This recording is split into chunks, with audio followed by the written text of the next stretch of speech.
जैसा कि हम सब लोग जानते हैं कि भारत इंडिया बाहर से क्रूड ऑयल लाखों करोड़ों रुपए का खरीदता है।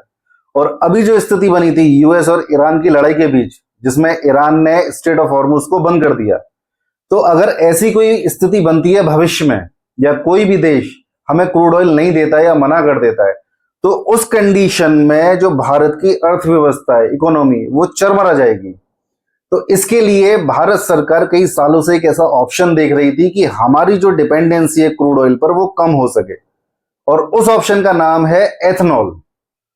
ट्विस्ट ये है कि E100 का मतलब ये नहीं है कि कल से ही आपकी मौजूदा गाड़ी में 100% एथनॉल यूज किया जाएगा।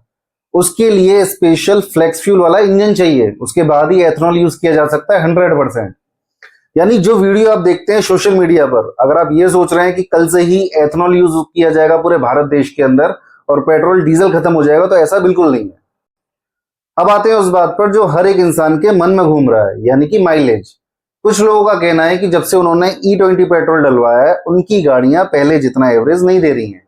तो ये समझना होगा, क्या ये लोगों का वहम है या इसके पीछे कोई टेक्निकल चीज है जो हमें समझनी चाहिए। यहां पर समझने की बात यह है कि पेट्रोल और एथनॉल एक जैसे नहीं होते। यानी कि पेट्रोल में एनर्जी एथनॉल से काफी ज्यादा होती है। अगर मैं सरल भाषा में बोलूं तो हम पेट्रोल और एथनॉल को बराबर मात्रा में अगर जलाते हैं तो पेट्रोल ज्यादा एनर्जी देगा। तो यही रीजन है जब से लोग E20 मिश्रण वाला पेट्रोल यूज कर रहे हैं, तो कुछ गाड़ियों में जो एवरेज है वो कम हो गया है। अब आते हैं उस बात पर जिसकी वजह से ये बहस और बड़ी हो जाती है, यानी कि पानी। आपने देखा होगा कि खासकर गर्मियों में भारत देश के अंदर कई शहरों में लोग पानी के लिए परेशान हो जाते हैं। अब वहीं पर लोग पूछ रहे हैं कि अगर ये एथनॉल गन्ने या और दूसरी फसलों से बनेगा तो फिर उसके लिए इतना पानी कहां से आएगा। क्योंकि भारत देश के अंदर जैसा कि हम देख भी रहे हैं कि जो भूजल है वो लगातार नीचे गिर रहा है।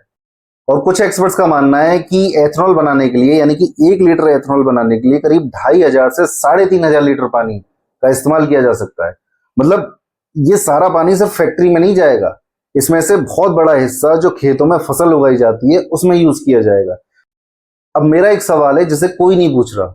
मेरा सवाल ये है कि अगर हमने तय कर लिया है कि हम एथनॉल पर जाएंगे, तो क्या हमने ये तय कर लिया है कि हम किस फसल से एथनॉल बनाएंगे, किस राज्य में बनाएंगे, कितना पानी लगेगा, क्योंकि और क्या इसका असर हमारे खाने पीने की कीमतों पर भी पड़ेगा।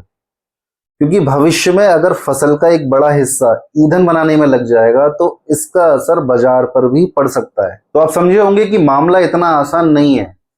एथनॉल अच्छा है या नहीं बात इसकी नहीं है, बात यह है कि भारत इसे कैसे लागू करेगा। अगर सही योजना बनी तो हमारी जो डिपेंडेंसी है क्रूड ऑयल पर वो काफी कम हो जाएगी, देश मजबूत बनेगा, किसानों को फायदा होगा। लेकिन अगर वहीं पानी, माइलेज और तकनीकी चीजों को नजरअंदाज किया गया तो यही योजना विवाद बन जाएगी। तो आपका इस पर क्या सोचना है, अपनी राय कमेंट बॉक्स में जरूर शेयर कीजिए। जय हिंद।